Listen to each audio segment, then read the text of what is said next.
Sí, Presentación. se ve bien. Súper. Partimos entonces con lesiones elementales en dermatología. ¿Ya? Importante, el diagnóstico dermatológico es un proceso metódico muy similar al proceso diagnóstico de todas las otras especialidades.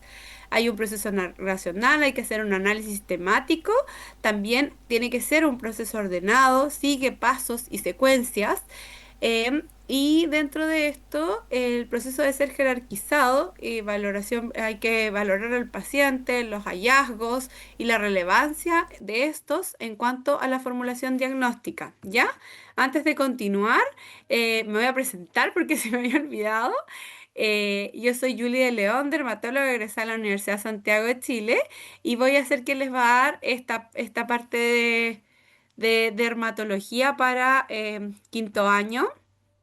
Dentro de cómo se va a dividir el semestre, no sé si les enviaron el programa, yo ya lo mandé hace tiempo.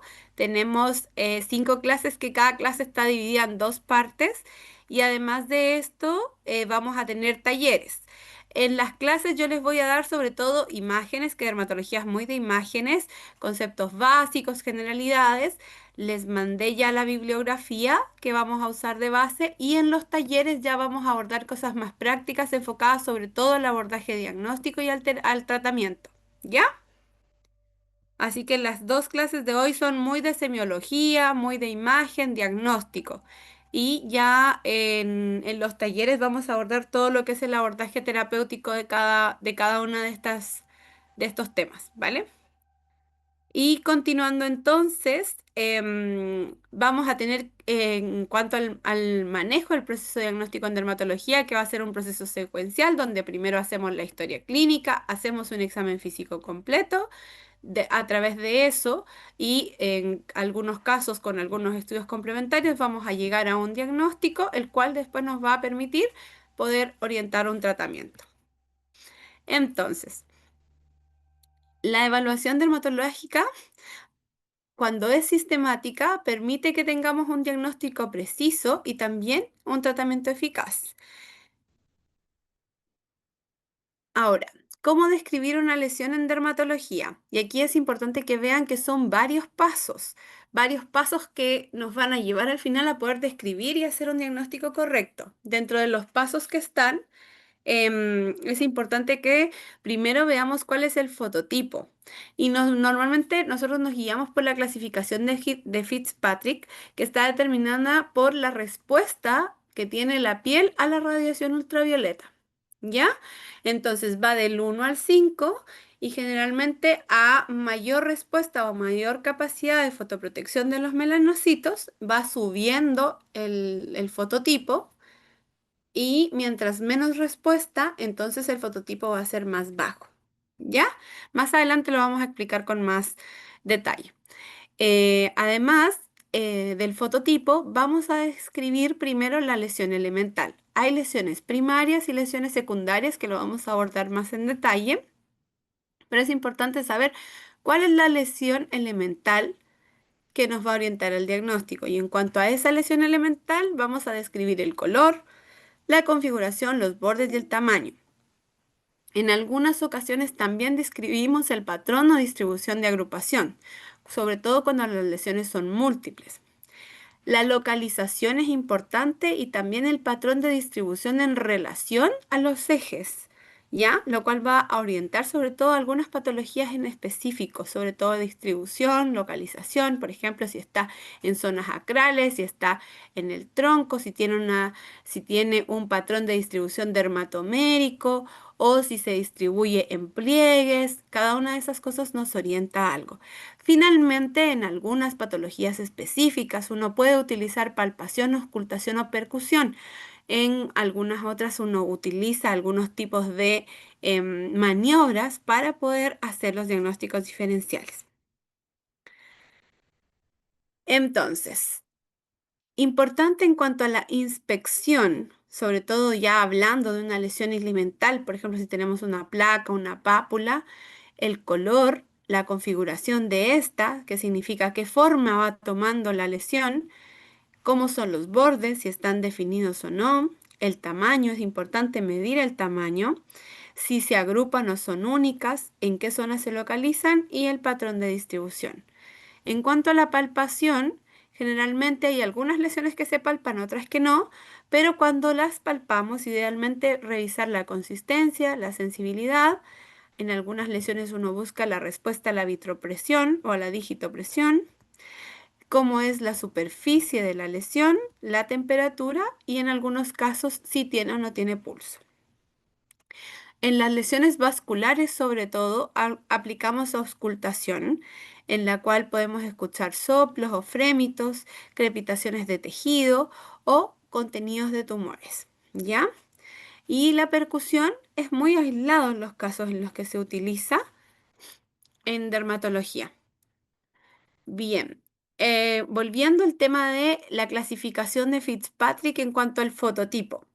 El fototipo lo vamos a clasificar, como les había dicho, del 1 al 6, donde mientras más capacidad tenemos de exponernos al sol, más va a subir el fototipo.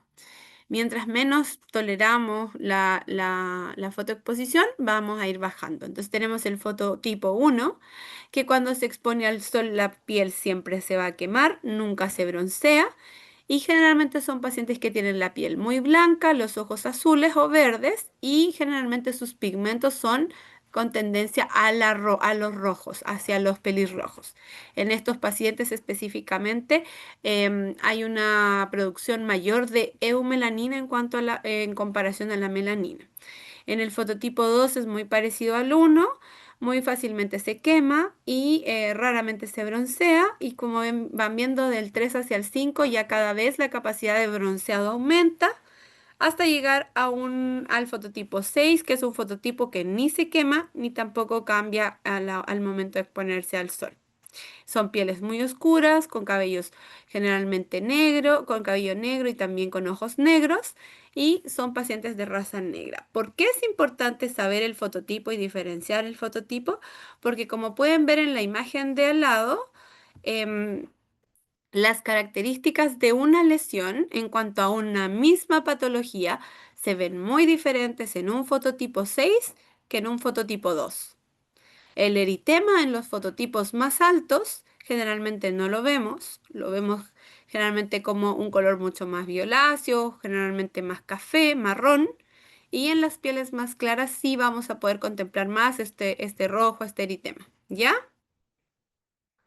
Porque aquí estamos viendo en los dos casos una misma patología y se ve muy distinta en un fototipo y en el otro, ¿ya?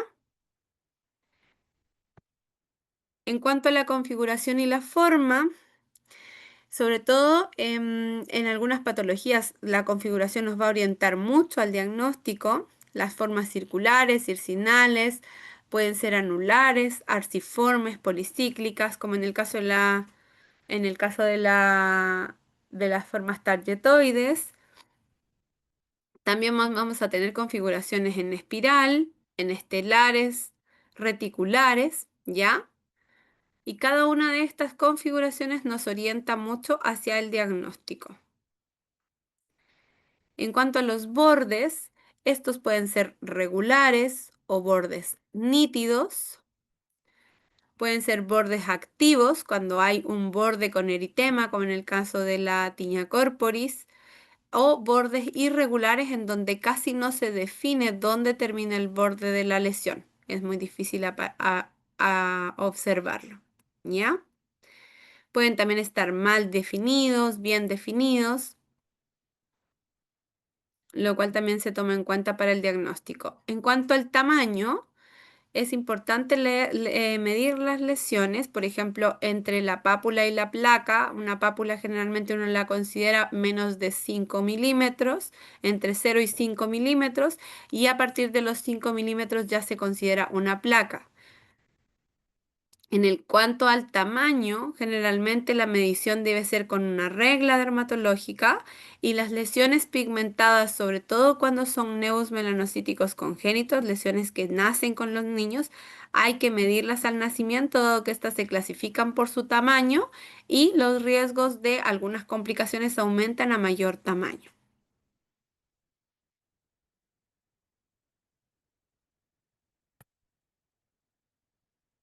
Aquí tenemos el ejemplo de cómo pueden agruparse las lesiones cuando son múltiples. Generalmente pueden ser o lesiones solitarias o lesiones que están agrupadas. Y dentro de las agrupadas, depende de la característica que cada una tenga en cuanto a la forma de agruparse. Estas pueden ser policíclicas, satelitales, acminadas, diseminadas cuando se diseminan o están en todo el cuerpo, comprometen toda la superficie cutánea o confluentes, cuando son lesiones pequeñas que se van uniendo y van formando una lesión mucho más grande.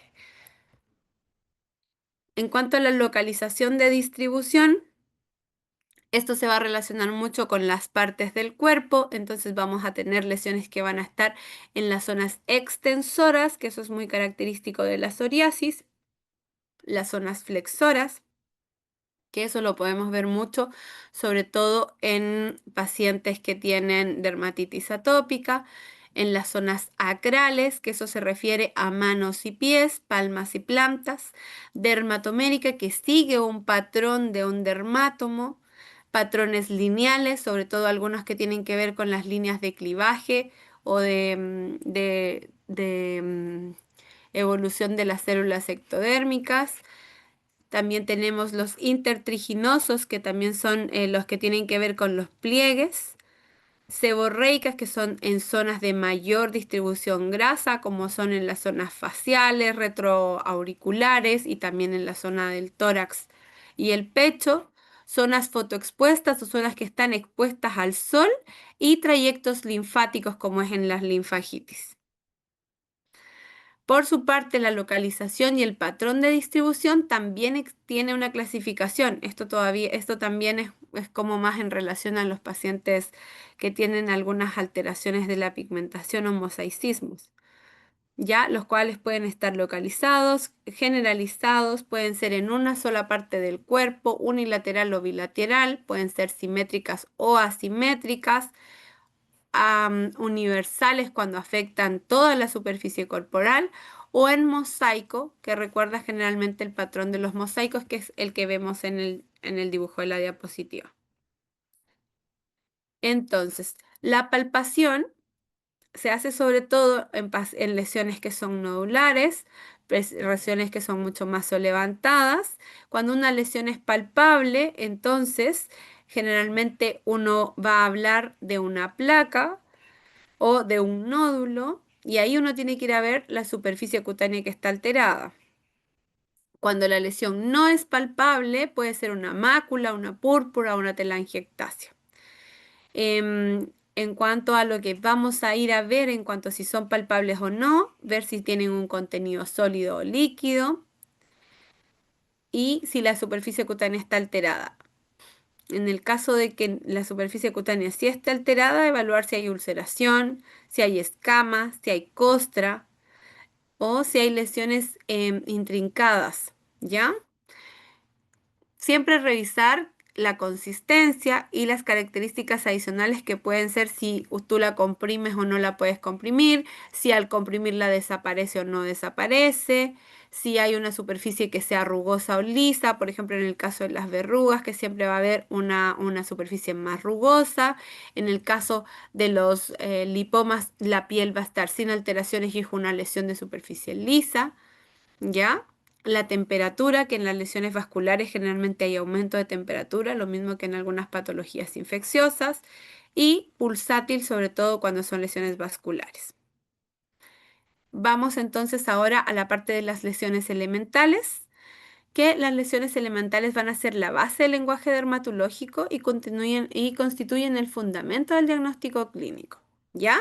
A partir de esto, nosotros ya nos vamos a orientar mucho más hacia el diagnóstico clínico en dermatología. Dentro de las lesiones elementales están las lesiones primarias y las lesiones secundarias. ¿Ya? Primero las lesiones primarias, que van a ser lo primero que aparece, como lo dice, indica su nombre, en las alteraciones de la piel. Y aquí pueden haber cambios de coloración, pueden también haber lesiones con contenido sólido, con contenido líquido, lesiones que tengan alteraciones vasculares. Y cada una de estas va a tener su subgrupo. En el caso de los cambios de coloración, vamos a denominarlas como máculas, manchas o parches. las discrómicas y las lesiones vasculares. En el caso de las discrómicas, van a estar las que tienen aumento de la pigmentación o hiperpigmentadas, o las que tienen disminución o ausencia del color, donde vamos a tener las hipopigmentadas como disminución de la pigmentación y ya netamente las acrómicas, donde hay ausencia de melanocitos. En cuanto a las de contenido sólido, les había dicho lo de la pápula y la placa, que la pápula va a ser menor a 5 milímetros, mayor a 5 milímetros en una placa. Están los nódulos y los abones. Y las de contenido líquido tenemos vesícula, ampolla y pústula. Las vesículas son de contenido transparente, lo mismo que las ampollas, y las pústulas es cuando ya hay contenido, como el nombre lo indica, purulento. Vamos a tener también las lesiones vasculares, donde la inicial es el eritema, que puede ser activo o pasivo, las angiectasias y las lesiones por extravasación, que generalmente son las purpúricas, que estas no desaparecen en la digitopresión. Entonces tenemos mácula mancha, que es un cambio de coloración en la piel sin elevación ni depresión. O sea, esto se ve, pero no se palpa, ni hacia lo profundo ni hacia lo superficial. Y según el tamaño, la mácula va a ser menor a 1 centímetro y la mancha mayor a 1 centímetro. Las máculas y manchas van a ser lesiones elementales que se ven más común y que pueden aparecer en numerosas patologías dermatológicas. Son súper frecuentes, ¿ya? Y como les expliqué, estas no se palpan, se ven pero no se palpan.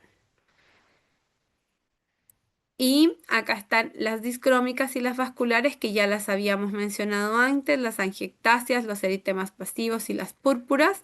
Y en cuanto a las discrómicas, vamos a tener las hiper, las hipo y las acrómicas. Y acá hay otra subclasificación, que este listado lo dejé sobre todo para que lo puedan repasar en casa, que las hipercrómicas, así como hipercrómicas, igual pueden subclasificarse en hipermelanosis o lesiones azuladas. Y esto sobre todo se relaciona mucho con las lesiones, con los neos melanocíticos y con las lesiones pigmentadas adquiridas. Posteriormente están las hipercrómicas, donde vamos a ver el neomelanocítico adquirido, los léntigos en las mucosas, las cefélides opacas, los léntigos múltiples, los léntigos simples, el neos de Spilus y el neo de Becker. Siguiendo con esto, en las hipercrómicas igual existen algunos tipos de síndromes asociados a hiperpigmentaciones, como el de Peutz-Jeghers y también el de Leopard. Esto es como para que lo sepan, pero no es objetivo que se lo aprendan. Dentro de las que sí es importante que sepan, sobre todo que puedan derivar a tiempo, están los pacientes con manchas café con leche, que pueden estar relacionadas al síndrome de la neurofibromatosis. Y en este caso van a aparecer manchas que van a ser máculas hiperpigmentadas, que son bien delimitadas y que generalmente, cuando uno observa más de 6 manchas de más de 5 milímetros en pacientes pubertos, hay que derivar. Y cuando son lactantes, cuando hay más de 6 manchas, independiente del tamaño, hay que derivar. ¿Ya? En las discrómicas o hipocrómicas están las hipomelanosis y las acromías. Importante que sepan que en el caso del vitiligo, ahí no es que se vaya a disminuir el color o el pigmento. Ahí hay ausencia de pigmento porque hay muerte de los melanocitos. ¿Ya? Y en el caso de las hipomelanosis, las más frecuentes están la pitiriasis versicolor, la pitiriasis alba, la hipomelanosis gutata idiopática y la esclerosis tuberosa.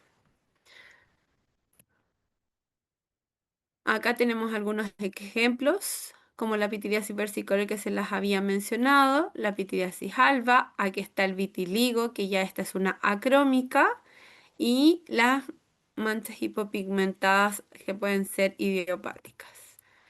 Tenemos el albinismo culocutáneo, que también es ausencia total o acromía, el aloneus, que también es acromía. Y dentro de las acromías también hay síndromes como el síndrome de Van der Boom, entre otros. Entonces, los cambios de coloración cutáneo van a ir, como lo habíamos, como para modo de ir concretando, desde las hiperpigmentadas a las hipopigmentadas, cuando son cambios de coloración, y las vasculares, que pueden ser eritema, angiectasia y púrpura, más las acrómicas. Acá están las vasculares, donde vamos a ver que estas desaparecen a la vitropresión cuando hay eritema. Uno hace compresión con un vidrio y desaparece el eritema. El eritema puede ser un eritema activo que puede estar causado por inflamación, calor, medicamentos o algún tipo de reacción alérgica que se debe a vasodilatación. Y el eritema pasivo que generalmente se produce por éstasis venoso. ¿Ya? Y eso ocurre mucho, sobre todo en la insuficiencia venosa crónica, en el síndrome de Raynaud. Bien. Dentro de las vasculares también existe la eritrodermia, que ya es una vasodilatación generalizada, eritrodermia cuando compromete más del 90% de la superficie total cutánea. Y dentro de las causas principales de eritrodermia van a estar la psoriasis, la dermatitis atópica, los linfomas cutáneos, sobre todo el tipo células T, y la pitriasis rubra pilaris. Las lesiones vasculares purpúricas, estas, a diferencia del eritema, no desaparecen con la vitropresión. O sea, tú presionas y eso no desaparece. Ya generalmente se producen por extravasación de sangre a la piel debido al daño que se produce a nivel de los vasos. Y estas también se van a clasificar según tamaño en petequias cuando miden menos de 4 milímetros, púrpura macular de 5 a 10 milímetros y púrpura equimótica más de 10 milímetros. Equimosis de 1 a 2 centímetros, hematoma mayor a 2 centímetros y las víbices que son púrpuras lineales. Aquí están imágenes de lo que ya habíamos hablado.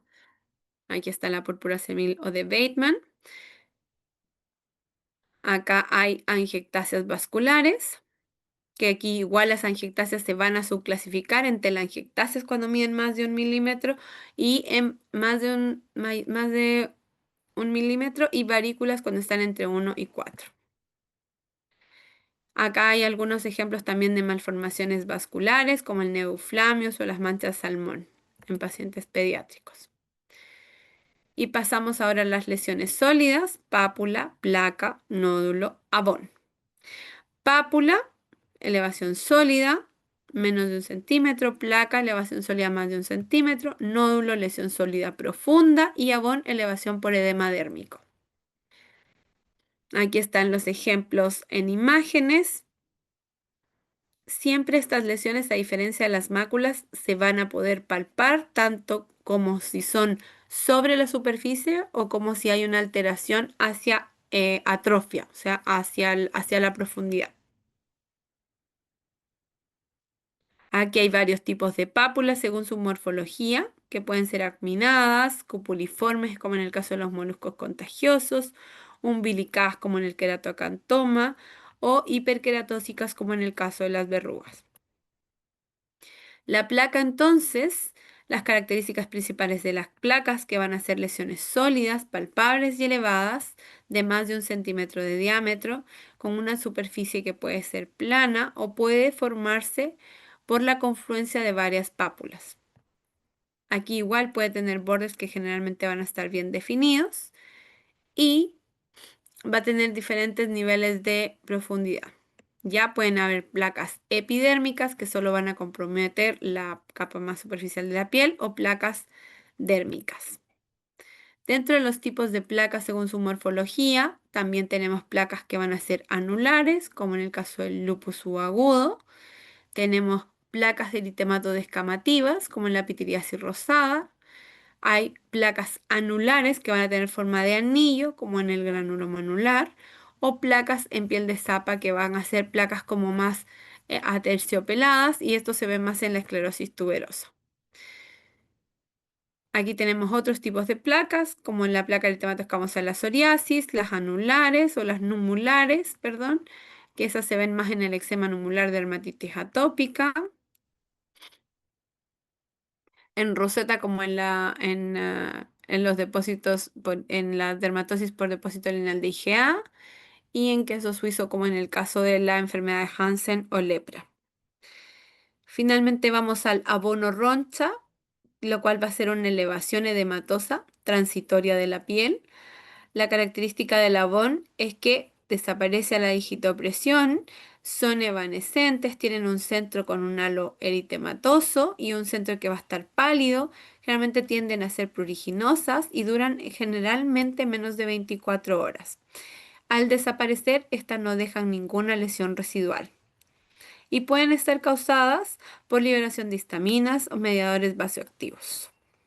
Dentro de las patologías más frecuentes que vamos a encontrar estas lesiones está la urticaria aguda, la urticaria crónica.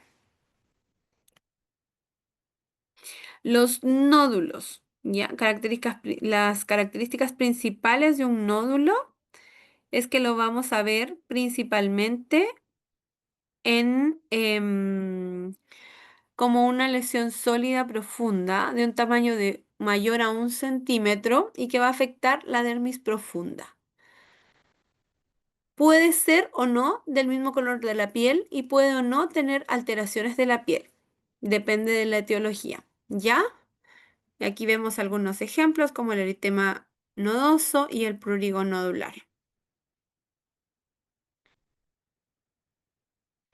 Después tenemos los nódulos cutáneos, los que están que vamos a ver sobre todo en algunos tipos de patologías específicas. Y tenemos también estas otras patologías que pueden también tener lesiones nodulares, periarticulares, como en el caso de los nódulos de Villar. Tenemos las perlas de Einstein que están en las encías y los dermatofibromas. Otros tipos de lesiones están los tumores, que generalmente van a tener como característica principal que son lesiones que tienen un crecimiento activo, que van deformando la zona donde están localizadas y que generalmente pueden ser benignos o no benignos, En cuanto a estos, los más frecuentes está el hemangioma, que son tumores benignos vasculares, que son de más frecuente encontrarlos en niños. Los carcinomas vasocelulares, que son tumores malignos, que tienen un crecimiento lento y bajo riesgo de metástasis. Y finalmente los melanomas, que son las lesiones más malignas que podemos encontrar en la piel y que de ellas vamos a hablar a más detalle más adelante. Tenemos por acá las lesiones quísticas, las cuales generalmente van a tener cavidades que van a estar cerradas con un contenido que puede ser líquido o semisólido y que tienen la característica, la histopatología, que pueden estar rodeados, ¿no?, por un epitelio y que suelen presentarse como nódulos de consistencia que puede ser elástica o dura, no dolorosos y a menos que estos estén infectados. Cuando están infectados pueden ser muy dolorosos. Y en el cuero cabelludo, cuando son de gran tamaño, también por el tamaño pueden generar dolor. ¿Ya? Acá lo que estamos viendo es un quiste epidérmico en la imagen superior y un quiste triquilemal en la imagen inferior. Otras lesiones relacionadas con nódulos están las vegetaciones, los gomas, los pólipos y los tubérculos. Vamos a pasar ahora a las lesiones de contenido líquido, las cuales podemos clasificar en vesículas cuando son de menos de 1 centímetro, pueden ser delgadas, de contenido seroso o linfático, las ampollas, que son de 1 a 2 centímetros, y que este puede tener contenido seroso o hemorrágico y evolucionan en menos de una semana. Las pústulas que tienen contenido purulento y que pueden ser foliculares o no foliculares, esto significa que pueden estar en relación al folículo piloso o no. Y finalmente las bulas, que son de más de 2 centímetros y son similares a las ampollas, pero de mayor tamaño.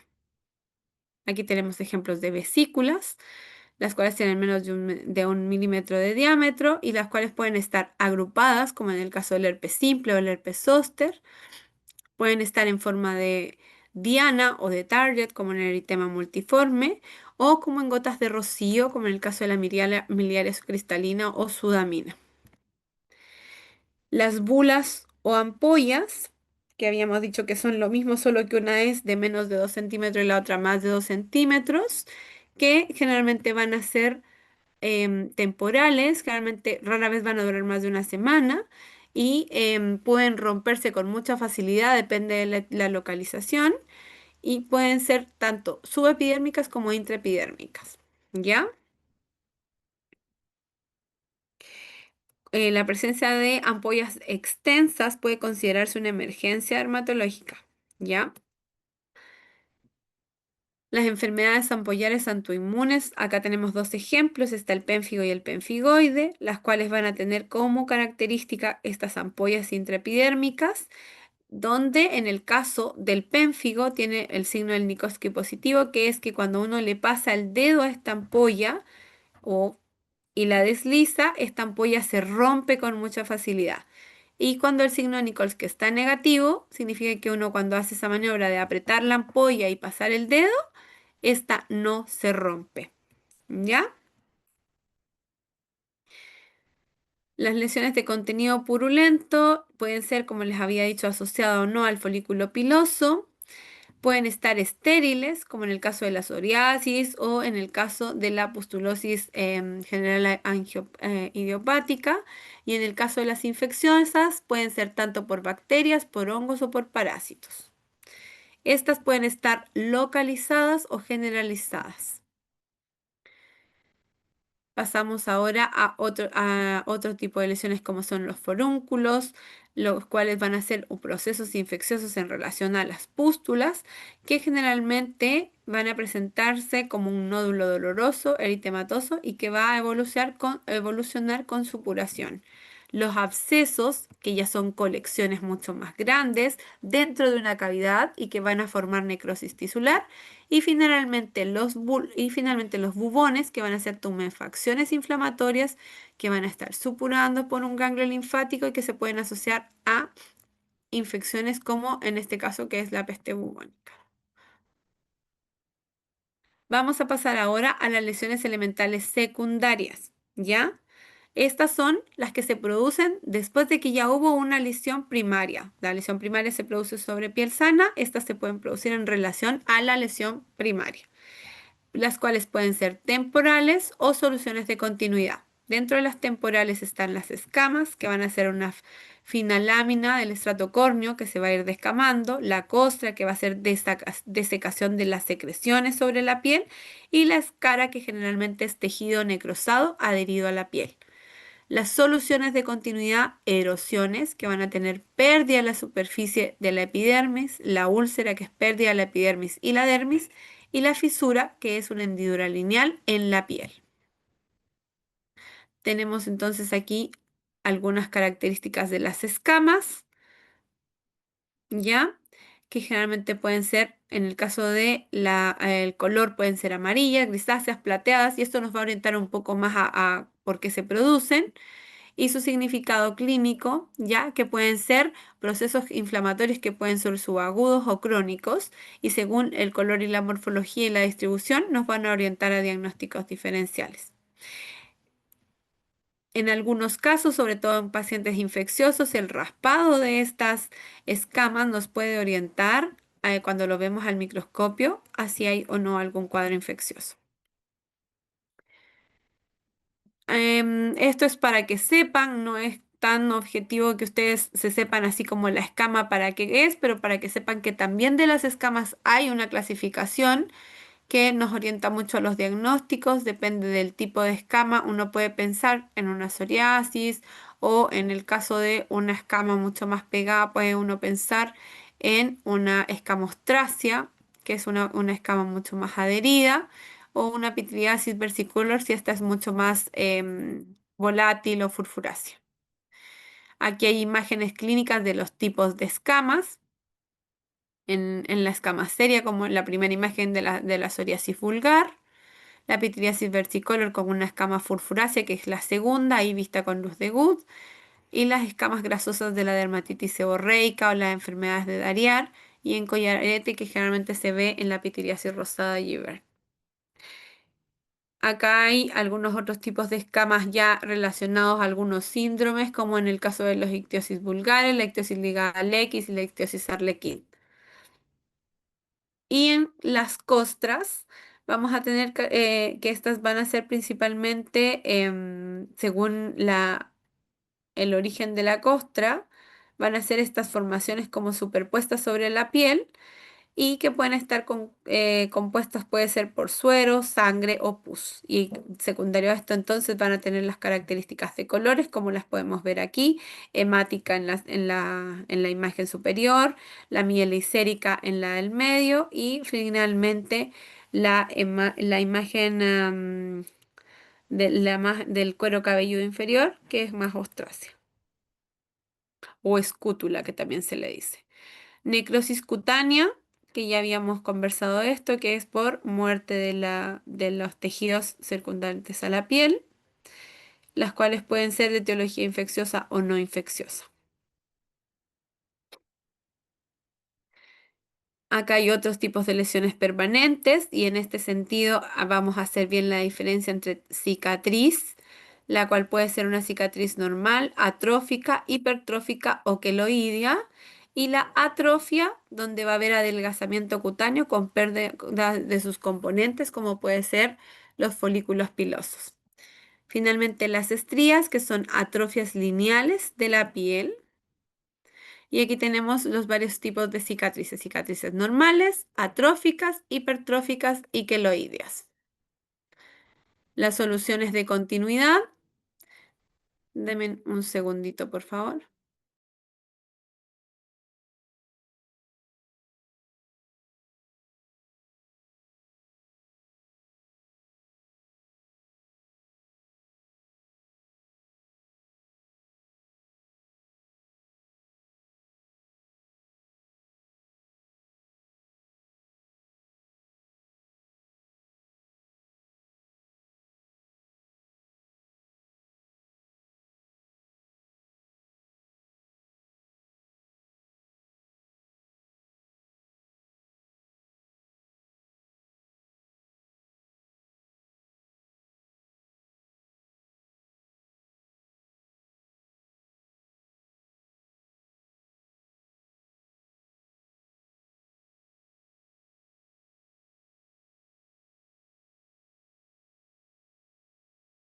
Listo. Entonces, pasamos con las de soluciones de continuidad, que pueden ser tanto erosión, excoriación, solución de continuidad, úlcera o fisura. Y aquí hay una imagen, entonces, que es mejor verlo con imágenes de cómo se ven las erosiones y cómo se van a ver las úlceras. ¿Ya?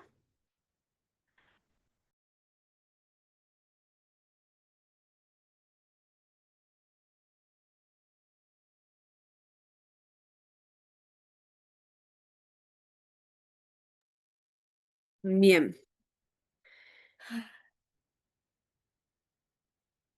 Entonces, Voy a esperar.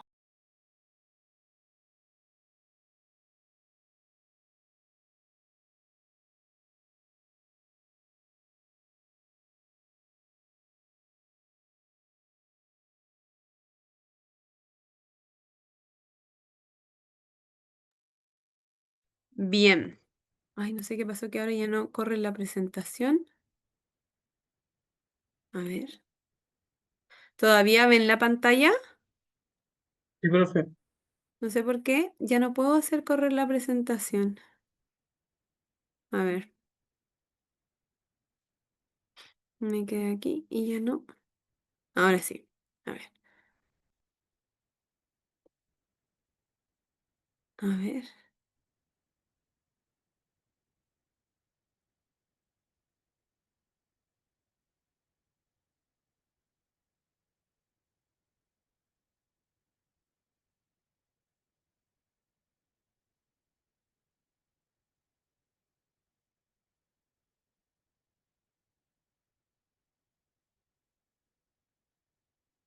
Ahora sí, creo que lo logré. Muy bien, las úlceras entonces van a ser lesiones mucho más profundas que van a afectar tanto la epidermis como la dermis y la hipodermis. Pueden tener bordes planos o elevados y siempre van a curar con cicatriz, dado la profundidad.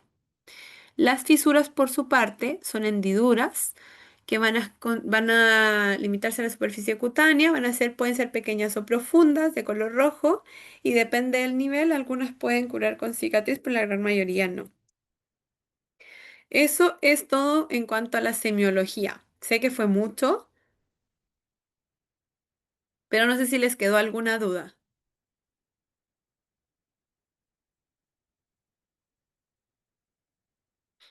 de lo que vimos ahora. Ya vimos todo lo que tiene que ver con lesiones elementales. La parte de generalidades de dermatología, que tiene que ver con la estructura anatómica dermatológica, los estratos, eso lo vamos a ver en el taller, ¿ya?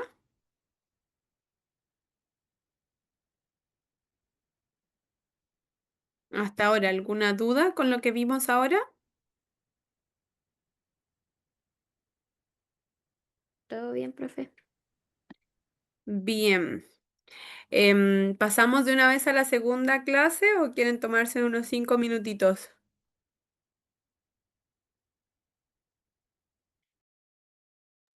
5 minutitos, profe. Ya, vamos a dar 5 minutitos para que cada uno vaya a tomarse un vasito de agua, relaje las piernas y vamos a pasar a la segunda clase que ya viene a ser el contenido de las eritemato escamosas. Ya, muchas gracias.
Y vamos a empezar ya con las lesiones eritematodo-descamativas. Y aquí ya vamos a ver ejemplos claros de todo lo que mencionamos en la clase anterior. ¿Ya? Vamos a comenzar entonces con em, son las dermatosis eritematodo-descamativas, que van a ser este grupo de enfermedades cutáneas que se van a caracterizar porque tienen pápulas o placas que van a estar simultáneamente rojas o eritematosas y con presencia de escama o descamación, ¿ya? Las cuales pueden ser tanto cuadros localizados o generalizados. Dentro de las causas de esto pueden estar causas inflamatorias infecciosas, inflamatorias no infecciosas o dentro de otras causas también podemos ver genodermatosis, reacciones medicamentosas, cuadros paraneoplásicos que pueden ser también lesiones malignas o lesiones benignas. Dentro de las causas inflamatorias no infecciosas están las multifactoriales, que es una gran lista. Dentro de ellas está la psoriasis, también está la dermatitis atópica, la pitiriasis rosada, Y dentro de las autoinmunes, lupus cutáneo, pénfigo foliáceo, dermatomiositis, por medicamentos que están las erupciones liquenoides, las reacciones psoriasiformes y por agentes externos, sobre todo las más frecuentes de ver son las radiodermitis crónicas o las dermatitis de contacto. ¿Ya? En las infecciosas, sobre todo las más frecuentes de ver, que ustedes van a ver todos los días, van a ser las micóticas como la tiña corporis, la tiña capitis, las bacterianas como las sífilis secundarias, las parasitarias como la sarna noruega y en el caso de las virales, casi todas las formas de presentación pueden estar en VIH. ¿Ya? Causas neoplásicas, carcinoma espinocelular, la micosis fungoide, que son linfomas cutáneos, y las otras causas pueden ser también las genéticas como la enfermedad de Hailey-Hailey, el Grover, el Darrier, ¿ya? Entonces, vamos a partir con psoriasis, que es una enfermedad inflamatoria no infecciosa.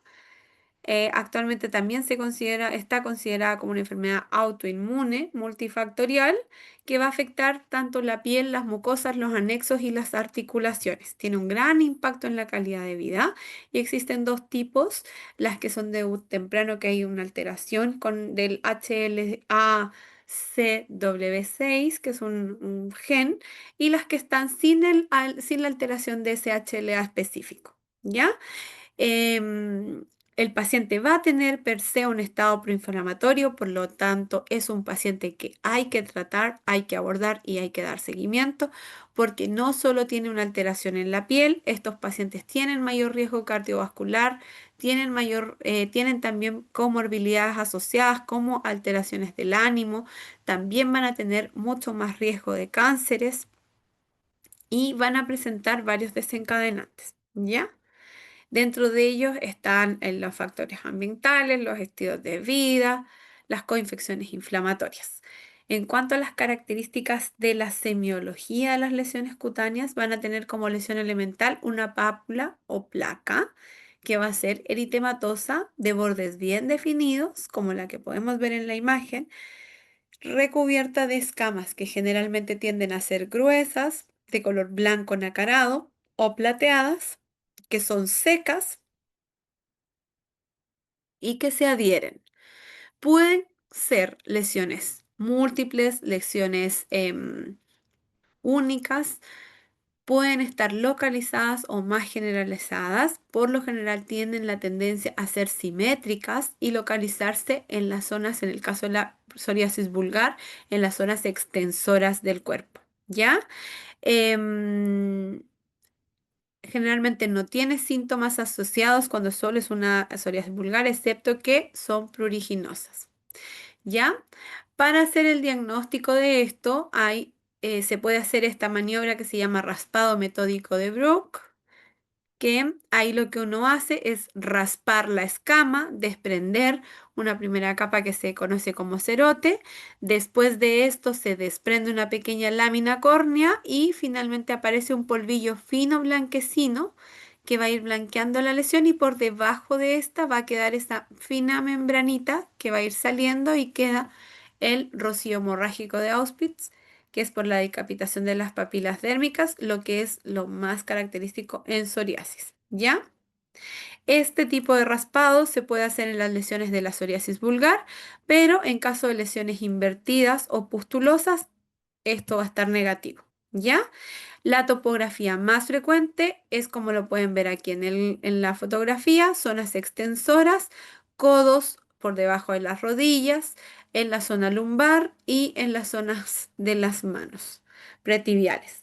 También la psoriasis puede afectar uñas, articulaciones y extenderse por toda la superficie cutánea. Existen varios subtipos de psoriasis, algunas formas más crónicas y otras formas reactivas.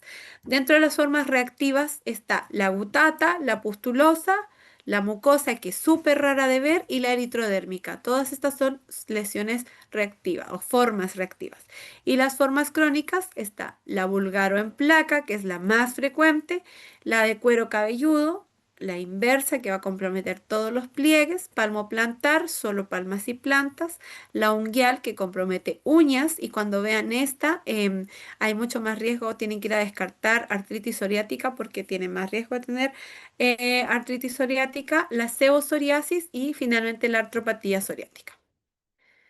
Vamos a ver algunas de las formas, dentro de ellas la más importante es la vulgar, que va a ser la más frecuente, entre un 80 y 90% de la psoriasis. Estas van a tener placas y pápulas que van a ser eritomatoescamativas, son generalmente redondeadas, de bordes netos, regulares, aisladas o múltiples, con escamas que están adheridas, blanquecinas y plateadas. Tienen la tendencia a agruparse y a tener una configuración policíclica, tienden a ser simétricas en zonas extensoras del cuerpo, cuero cabelludo y genitales. Otra cosa importante con esto es que pueden producir una cosa que se llama fenómeno de Kevner, que es que donde uno se hace una herida, cuando la psoriasis está activa, ahí se puede poner una placa encima. Entonces tenemos también las psoriasis que pueden aparecer en zonas genitales. Pueden aparecer también placas que pueden persistir por meses o años en la misma localización con periodos de remisión que pueden ser de hasta 5 años en algunos pacientes.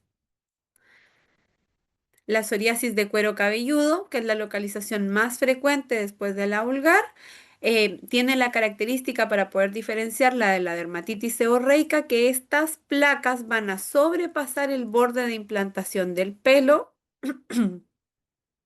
y no suelen afectar, aunque a veces puede estar, pero en su gran mayoría no suelen comprometer el pliegue retroauricular, ¿ya? Pueden ser extensas o placas aisladas en la zona, en la zona del cuero cabelludo. Estos son nuestros subtipos de psoriasis de cuero cabelludo, que tienen decamación más fina y seca, y algunas formas como esta otra que se conoce como forma amiantácea, que es una escostra muy grasosa, muy pegajosa, muy adherida al cuero cabelludo. Tenemos la psoriasis inversa, que va a comprometer pliegues, áreas flexoras grandes. Generalmente este tipo de psoriasis puede generar molestias como dolor o ardor, puede cursar con erosiones, y acá no vamos a encontrar fenómeno de, no vamos a poder hacer el raspado metódico de Brock.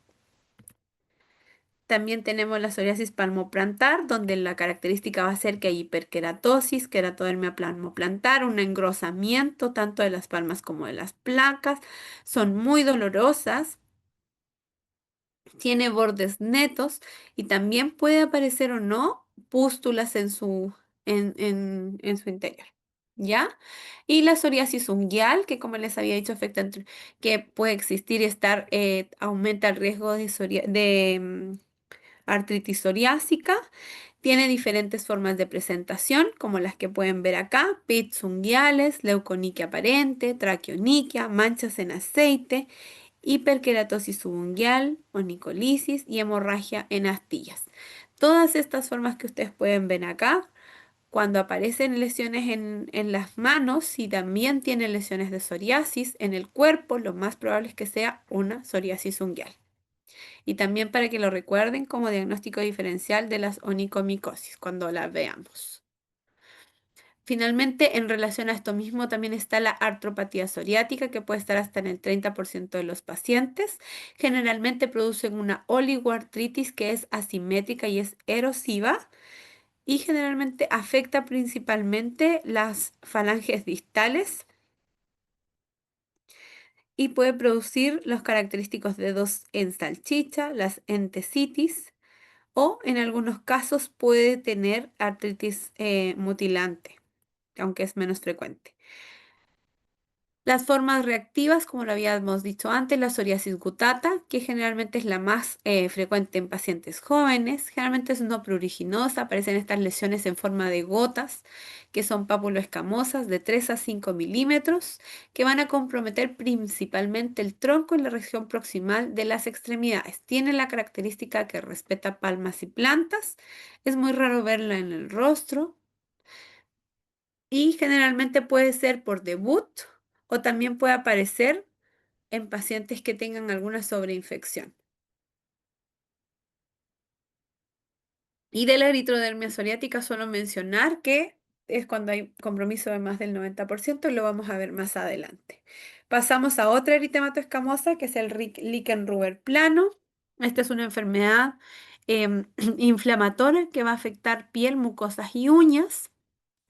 También se dice que puede ser una enfermedad autoinmune mediada por linfocitos T. Tiene la característica de que puede tener diferentes formas de presentación, puede ser solo líquen cutáneo, en relación solo a la piel, o también puede estar en relación a las mucosas, y en este caso puede ser el líquen plano oral y también existe el líquen plano genital, ¿ya? La presentación más frecuente es entre 30 y 60 años, el oral resuelve más o menos a los 5 años, es bastante sintomático y los pacientes la pasan muy mal. Acá tenemos las características del líquen plano que va a tener las 3P, que van a ser generalmente pápulas pruriginosas, poligonales, purpúricas. Y en el caso del compromiso oral, estas generalmente son lesiones atróficas, van a tener esas estrías como esa configuración reticular y en algunos casos también pueden estar pigmentados si existe una variante ampollosa. En el caso del líquen plano también existe compromiso unguial. Este también puede ser un diferencial para psoriasis. Este puede afectar la matriz o solo el lecho, donde podemos ver tanto adelgazamiento como presencia de fisuras y surcos, como onicolisis o alteraciones o distrofias de la uña, de la lámina unguial. La distribución generalmente es bilateral y simétrica, afecta principalmente cuero cabelludo, la zona de las mucosas en un 50% y cara flexora de los antebrazos, las muñecas y el dorso de las manos.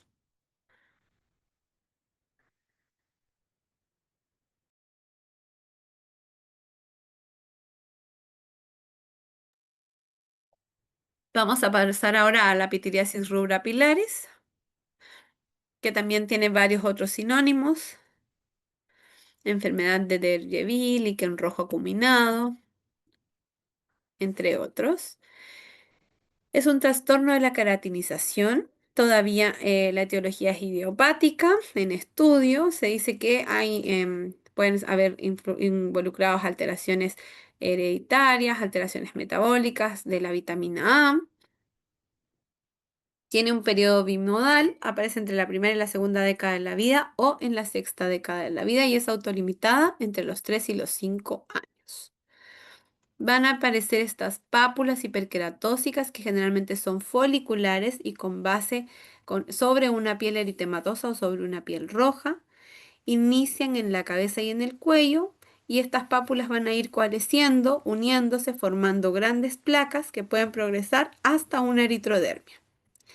La característica principal es que van a haber islotes de piel sana y que tiene un color rojo anaranjado. La topografía de distribución, cuero cabelludo, cara, tronco y extremidades. También puede tener compromiso de las uñas, mucosas y palmo plantar, mucho más raro. Pitiriasis rosada de Givert es una dermatosis eritemato escamosa, aguda, autolimitada, de una evolución breve que va a durar de 6 a 8 semanas hasta 5 meses. Esta puede estar asociada a infección por virus herpes 5 y virus herpes 6 y 7. También apareció una pitiriasis rosada en relación a COVID. Rara vez recidiva y tiene más predilección generalmente por las mujeres que por los hombres. Aparece principalmente en la estación de primavera y otoño. Inicialmente aparece esta placa heráldica o precursora que usualmente es única, aparece en el tronco, tiene una configuración anular que puede llegar a medir hasta 2 centímetros, tiene la característica que va a tener un color rojo asalmonado y la zona periférica va a tener una coloración mucho más oscura, con una atrofia central que se conoce como en papel de cigarrillo, que puede estar hasta en un un rosa pálido, y un collarete descamativo. Esta puede durar de 7 a 14 días hasta que aparezcan múltiples placas similares de menor tamaño que habitualmente son asintomáticas, en algunos casos pueden producir prurito y esto es autolimitado que resuelve entre 6 a 8 semanas y queda generalmente una hiper o hipopigmentación de la piel. La distribución de la pitiriasis rosada de Givard generalmente está en el tronco y en la región proximal de las extremidades, respeta cara, palmas y plantas. Tiene una distribución característica que se conoce como en árbol de Navidad en la zona de la espalda. Existe una variante de pitiriasis rosada de Givard que se conoce como pitiriasis rosada inversa, que es la que compromete los pliegues. Finalmente llegamos a las eritrodermias, donde vamos a ver que la eritrodermia por definición va a tener eritema y descamación entre un 80 y 90% de la superficie corporal total. Es más frecuente en hombres que en mujeres entre 40 y 60 años, con una mortalidad desde un 18 hasta un 64%. En niños el promedio es de 3 años. Estas pueden ser de múltiples etiologías. Dentro de las más frecuentes está dermatitis atópica, psoriasis, reacciones medicamentosas, linfoma de células T y las idiopáticas. Puede aparecer sobre piel sana o con una patología o una dermatosis previa. Aparecen generalmente máculas eritematosas que van a coalescer y van a formar grandes placas que comprometen hasta el 90% de la piel, con algunas que pueden ser pruriginosas. Generalmente entre el segundo y el sexto día se va a observar decamación profusa, que va a ser mayormente en los pliegues. Generalmente la eritrodermia tiene un inicio agudo, aunque en algunas patologías puede tener una evolución crónica. Otros síntomas, otras manifestaciones clínicas que pueden asociarse a las eritrodermias son la queratodermia palmoplantar, que es engrosamiento de las palmas y las plantas con grandes escamas y fisuras, alopecia difusa, adenopatía generalizada, sobre todo en el caso de los linfomas T, o los rancio como por la degradación de las proteínas. También puede haber compromiso general intenso, edema de extremidades inferiores, ectropión y alteraciones unguiales. Entonces, importante en el caso de la eritrodermia por psoriasis, que puede ser uno de los cuadros más frecuentes, puede haber antecedentes de tener las lesiones psoriáticas previas. Esta tiende a respetar la cara y siempre puede haber alteraciones unguiales asociadas. Esto puede ser secundario sobre todo a pacientes que se les inicia corticoides y se les suspende de manera brusca. La dermatitis atópica, dentro de las otras más frecuentes causas de eritrodermia, sobre todo en pacientes pediátricos, suelen tener estos pacientes el antecedente de la dermatitis atópica previa. Pueden haber lesiones preexistentes. Generalmente las lesiones pueden cursar con prurito intenso, liquenificación llamativa, aumento de la IgE sérica y presencia de eosinofilia. También puede haber atrofia cutánea secundaria al uso de corticoides crónicos. En el caso de las reacciones medicamentosas que pueden producir eritrodermia, existe un gran número de fármacos. Aquí les dejé un listado de los más frecuentes que pueden estar asociados a eritrodermia, que puede ser tanto secundario a fármacos tópicos, como también que pueden debutar, por ejemplo, como una dermatitis de contacto irritativa o alérgica y posteriormente evolucionar a una eritrodermia. En el caso de los fármacos sistémicos, puede haber un exantema morbiliforme o escarlatiniforme y posteriormente evolucionar a eritrodermia. Y estas generalmente tienen una duración de 2 a 6 semanas tras la retirada del posible fármaco, ¿ya? Así que siempre hay que preguntar eso. En el caso de los linfomas cutáneos, dentro de los más frecuentes está el síndrome de Sézary, que va a tener una tríada clásica que va a ser eritrodermia, células de Sézary en sangre periférica y linfadenopatías generalizadas. Esta también tiene otras características como alopecia difusa, edema, queratodermia, queratodermia disurada y dolorosa, fascia leonina y prurito intenso. Acá hay un cuadrito donde están otras causas de eritrodermia, que cómo nos podemos orientar. Y esta es la bibliografía de esta clase. ¿Dudas, preguntas? Ahora sí terminamos las dos clases, así que queda el tiempo para las preguntas. No sé si alguno quedó con alguna duda o alguna pregunta de las dos, de la clase anterior o de esta.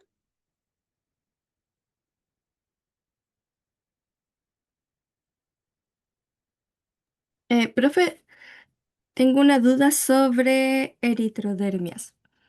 Es Ajá. que no me imagino cómo son las máculas eritematosas coalescentes. ¿A qué se refiere con coalescente? Que se van uniendo. Generalmente esto aparece como pequeñas placas, o sea, lesiones más pequeñas de 1 centímetro, que se van a unir hasta comprometer el 90% de la superficie cutánea. O sea, imagínate, van a pasar de 1 centímetro a comprometer todo el brazo, toda la pierna, toda la espalda, todo el tórax. ¿Ya? Ah, ya, porque igual en las imágenes los pacientes se ven como completamente eritematosos. Exacto, se ven como rojos enteros. Así es como se ve. Ah, ya, profe. Muchas gracias. ¿Alguna otra pregunta?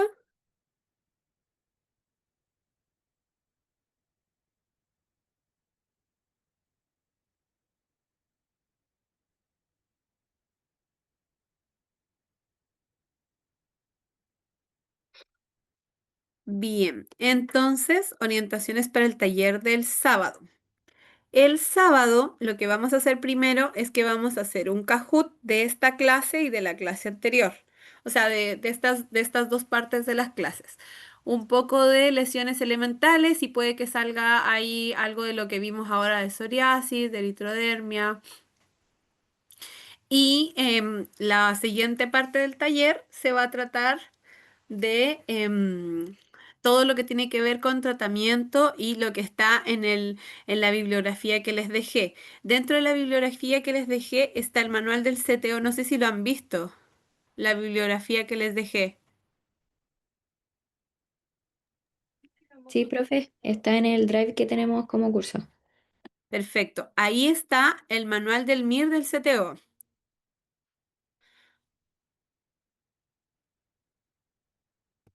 Y de ese manual es de donde vamos a sacar todo lo que tiene que ver con la parte terapéutica y lo que vamos a hacer para los talleres. ¿Ya? Así que de ahí tienen que revisarse los temas para poder verlo el sábado. No sé si tienen alguna duda de lo del taller,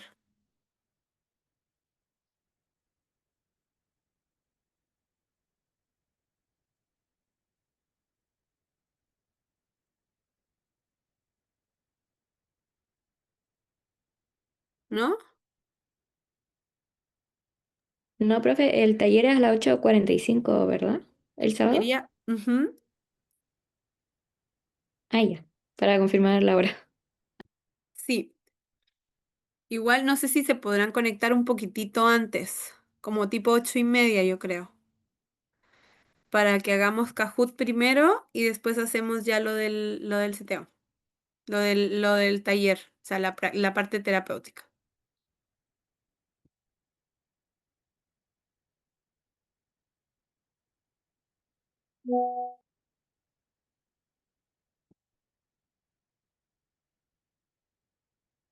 Igual me avisaron esta semana que hay una clase que está programada, que ustedes esa semana tienen taller de clínicas, ciencias clínicas, en 25 26 de septiembre creo que es. Así que esa clase vamos a tener que revisar si la tenemos que acomodar y ver si la pasamos para el día que teníamos el taller. ¿Ya? Igual se los voy a ir contando, se los voy a ir avisando con tiempo. Así que eso era lo que había para hoy. No sé si tienen alguna otra duda, algún comentario. Todo bien, profe, muchas gracias. Ya chicos, los dejo descansar. Buenas noches. Nos vemos entonces el sábado. Buenas Chao, noches, profe. Chao, profe. profe. Chao, profe.